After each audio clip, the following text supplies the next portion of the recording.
Good morning class first. आज हमारी हिंदी की क्लास है, तो हिंदी में आज हम एक लेसन पढ़ने वाले हैं जिसका नाम है दादाजी की सीख। ठीक है, तो ये जो स्टोरी है एक बच्चे के बारे में जो बहुत ही शैतान होता है, बहुत शरारती होता है, उसका नाम रोहन होता है। चलिए पढ़ते हैं उसके बारे में। किसी शहर में एक लड़का रहता था, उसका नाम रोहन था। यानी एक लड़का था और उसका नाम क्या था? रोहन। जैसे कि मैं आपको बता चुकी हूँ, एक बच्चे के बारे में कहानी है ये जिसका नाम रोहन है। और रोहन का काम क्या था? लोगों को परेशान करना, रास्ते चलते हुए कुत्तों को पत्थर मारना, ना जाने कितनी बुरी आदतें उसमें थी। और रोहन क्या करता था? उसमें बहुत सारी बुरी आदतें थी। वो चलते लोगों को परेशान करता था, कुत्तों को पत्थर मारता था और बहुत सारी बुरी आदतें और भी उसमें थी। उसके मम्मी पापा उससे बहुत परेशान रहते थे और उसके मम्मी पापा क्या होते हैं, उससे परेशान हो चुके थे क्योंकि बहुत ज़्यादा शैतानियाँ करता था। अब था स्कूल की एक हफ्ते की छुट्टियां होने पर रोहन के पापा मम्मी ने उसे उसके दादाजी के पास गांव भेज दिया। रोहन स्कूल पढ़ता था तो उसके एक हफ्ते की छुट्टियां होंगी, उसके मम्मी पापा ने क्या किया, उसको उसके दादाजी के पास गांव में भेज दिया। वहां जाते ही रोहन ने फिर अपनी शैतानियाँ शुरू कर दी। रोज़ गाँव के लोग उसकी शिकायत लेकर दादाजी के पास पहुँच जाते। परेशान दादाजी ने एक दिन उसे बगीचे में ले गए। अब क्या हुआ, रोहन गांव भी चला गया लेकिन उसमें शैतानी करने की आदत थी तो वो आदत उसकी गई नहीं। गांव जाते भी उसने क्या किया, अपनी शैतानियाँ फिर से शुरू कर दी। गांव के लोग थे, रोज़ शैतानियों की शिकायत लेकर किसके पास आते थे? उसके दादाजी के पास। अब दादाजी ने क्या किया, परेशान दादाजी एक दिन उसे बगीचे में ले गए। वहाँ जाकर उन्होंने रोहन को एक छोटे से पौधे को उखाड़ने के लिए कहा। रोहन ने उस पौधे को खींच कर उखाड़ दिया। तो दादाजी ने क्या किया, उसको एक बगीचे में लेके गए और रोहन से कहा, एक छोटा सा पौधा था कि बेटा इसको खींच कर उखाड़ दो। रोहन ने उस पौधे को खींच कर उखाड़ दिया। अब क्या था, दादाजी ने इसके बाद कहा, एक बड़े पौधे की तरफ उसे ले गए और रोहन ने उसे भी खींच कर निकाल दिया। अब दादाजी उसे एक दूसरे बड़े पौधे की तरफ ले गए, रोहन ने उसे भी खींच कर उखाड़ दिया। अब की बार दादाजी ने उसे एक झाड़ी को उखाड़ने के लिए कहा। रोहन ने अपना सारा जोर लगा दिया लेकिन वह झाड़ी टस से मस नहीं हुई। अब दादाजी ने क्या किया, एक छोटा पौधा उखड़वाया उसे, उसके बाद थोड़ा बड़ा, उसके बाद दादाजी उसे एक झाड़ी के पास ले गए। अब रोहन से कहा कि इस झाड़ी को भी खींच कर उखाड़ दो। रोहन ने क्या किया, अपनी सारी ताकत लगा दी उस झाड़ी को उखाड़ने में, लेकिन झाड़ी टस से मस नहीं हुई, यानी रोहन उस झाड़ी को नहीं उखाड़ सका। अब क्या किया, रोहन ने गहरी सांस लेते हुए कहा, दादाजी इसे उखाड़ना तो बहुत मुश्किल है। अब रोहन ने दादाजी से कहा कि दादाजी इस झाड़ी को उखाड़ना बहुत ही मुश्किल है। तब दादाजी ने कहा, बेटे बिल्कुल ऐसा ही हमारी आदतों के साथ है। फिर दादाजी ने उसे क्या समझाया कि ऐसे ही हमारी आदतें जो होती हैं इनकी तरह ही होती है। इन्हें शुरुआत में निकालना आसान है, लेकिन अगर ये अपनी जड़ पकड़ लें तो इन्हें निकालना बहुत मुश्किल हो जाता है।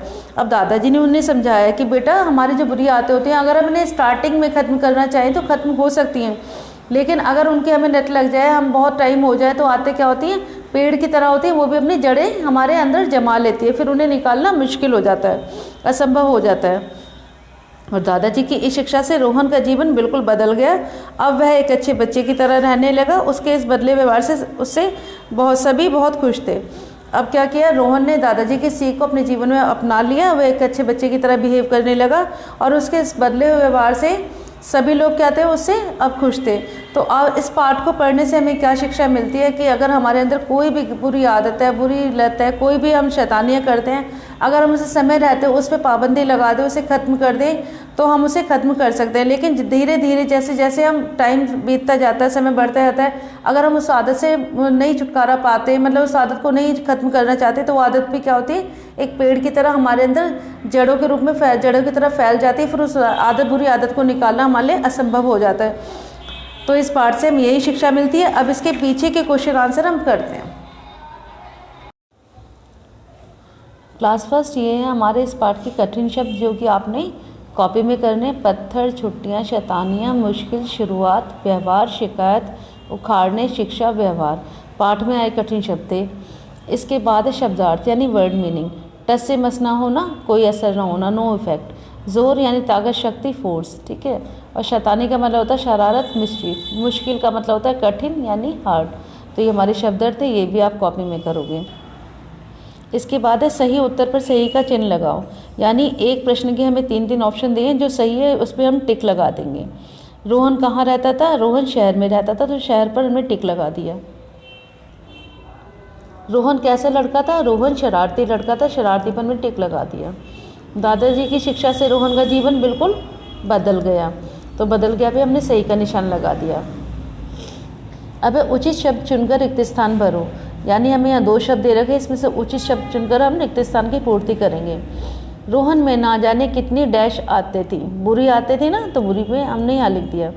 रोहन के मम्मी पापा उससे डैश रहते थे, खुश या परेशान, परेशान रहते थे, हम ऑलरेडी यहाँ लिख चुके हैं। स्कूल की 1 डैश छुट्टियाँ पड़ी थी, महीने की या हफ्ते की, हफ्ते की थी, तो हफ्ते हम लिख चुके हैं।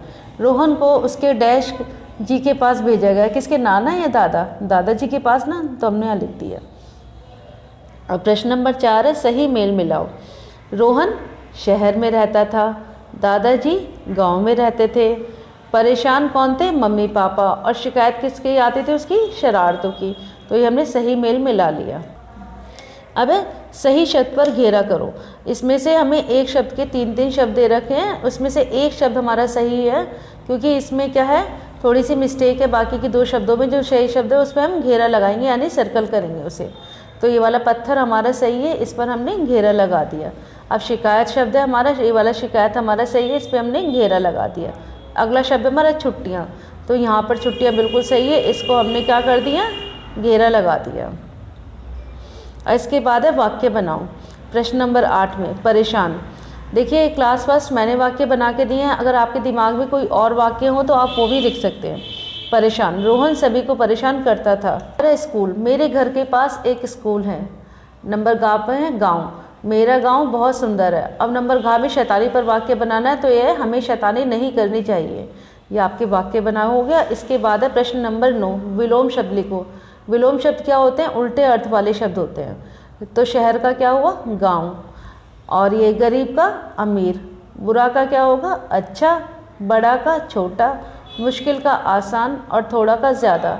तो क्लास फर्स्ट ये आपका हिंदी का काम था। नीट एंड क्लीन आप किस में करेंगे, आप इसे करेंगे हिंदी की कॉपी में, PDF बना के मैं सेंड करेंगे। बाय बेटा, have a nice day. Good morning class first. आज हमारी हिंदी की क्लास है और हिंदी में हम करने वाले हिंदी व्याकरण पाठ 10। पाठ का नाम है क्रिया। क्रिया मीन्स वर्ब। अब देखिए क्रिया किसे कहते हैं, हम इसे डिटेल में समझेंगे, ठीक है, ध्यान से देखिएगा। निम्नांकित चित्रों के नीचे दिए गए वाक्यों को देखिए, यानी हमें कुछ चित्र दे रखे हैं, इसके नीचे कुछ वाक्य लिखे हैं, इन्हें हमें ध्यान से पढ़ना और समझना है। पक्षी उड़ रहे हैं, सचिन पढ़ रहा है, सूरज उग रहा है, नदी बह रही है। अब इन वाक्यों में क्या दिया है, देखिए इन वाक्यों में काम का करना, उड़ रहे हैं, पढ़ रहा है, उग रहा है, बह रही है, अतः ये सभी क्रिया है। यानी इन सारे चारों सेंटेंस में कुछ ना कुछ काम हो रहा है। जो काम हो रहा है वो हमारा काम क्या कहलाता है, काम ही हमारा क्रिया कहलाता है। अतः ये सभी क्रिया हैं। तो क्रिया की परिभाषा क्या हुई, इसके हिसाब से जिन शब्दों में किसी काम का करना या होना पाया जाए उन्हें क्रिया कहते हैं। यानी वह शब्द जिससे हमें पता चल रहा है कि इसमें, इस सेंटेंस में, इस वाक्य में कोई काम हो रहा है, तो हमारा क्या कहलाएगा, वह शब्द हमारा क्रिया कहलाएगा। जैसे मैं बोल रही हूँ कि बच्चा पढ़ रहा है, तो बच्चा पढ़ रहा है ना, पढ़ना क्या हो गया, क्रिया हो गया, यानी काम का होने का पता चल रहा है।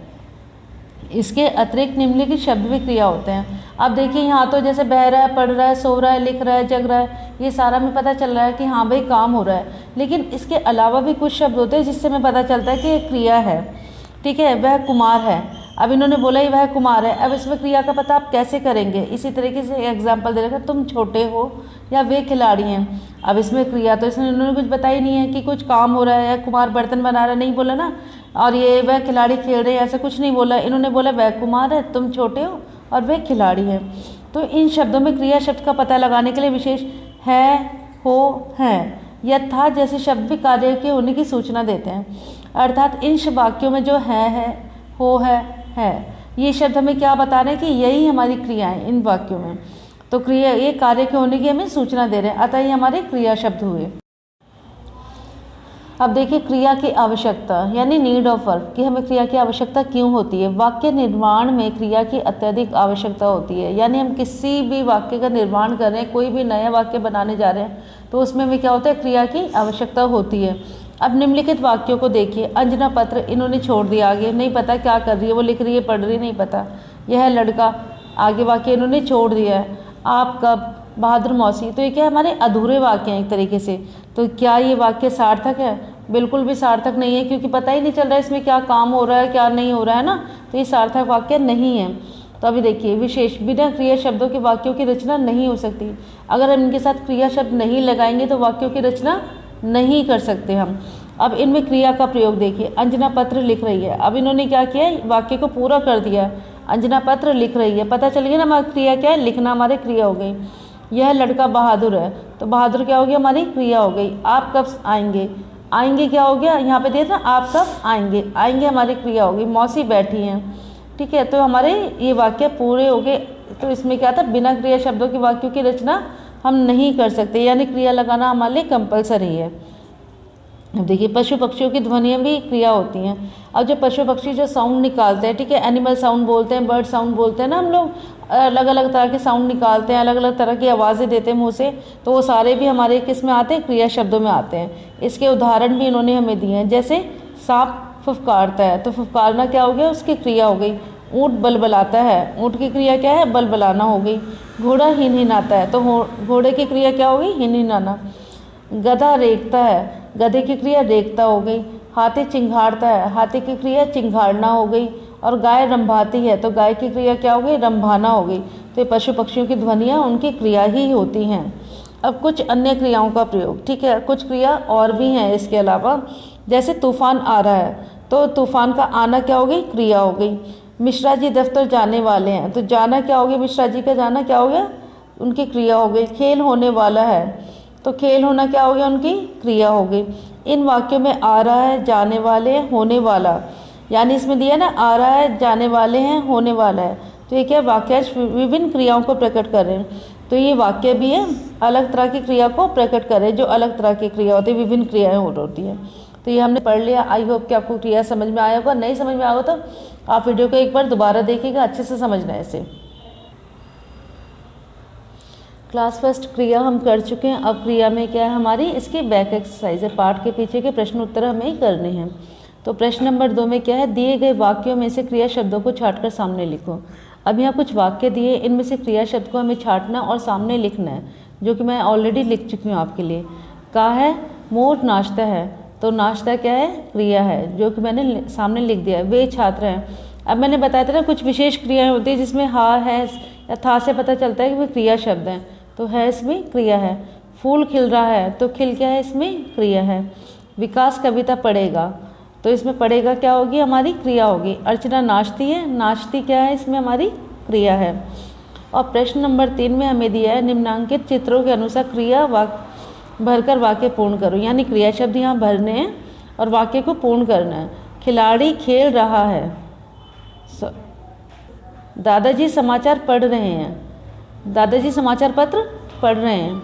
और उसके बाद है रोहन गाना गा रहा है, हम विद्यालय जा रहे हैं, तो हमने क्रिया शब्द भरकर वाक्यों को पूर्ण कर दिया है, ठीक है। अब आगे प्रश्न नंबर, दिए गए क्रिया शब्दों से वाक्य बनाओ, ठीक है। यहाँ हमें क्रिया शब्द दे रखे हैं, इनसे हमें वाक्य बनाने हैं। अब मैंने यहाँ वाक्य बना दिए हैं, अगर आपके दिमाग में कुछ और वाक्य हो तो आप वो भी लिख सकते हैं। जैसे एक नंबर का पर चलना, चलना का वाक्य मैंने बनाया, तुम्हें मेरे साथ चलना है। हंसना, खा में दे रखा है तो हंसना का लिखा है, हंसना अच्छी बात है। गा में दे रखा है आना, कल मेरे घर आना है। और लिखना, मुझे एक पत्र लिखना है। अगर आप इससे अच्छे वाक्य बना सकते हो और आपके दिमाग में चल रहा है वो बना दीजिएगा। तो ये सारे क्लीन किस में करेंगे आप, हिंदी की कॉपी में PDF बना के मैं सेंड कर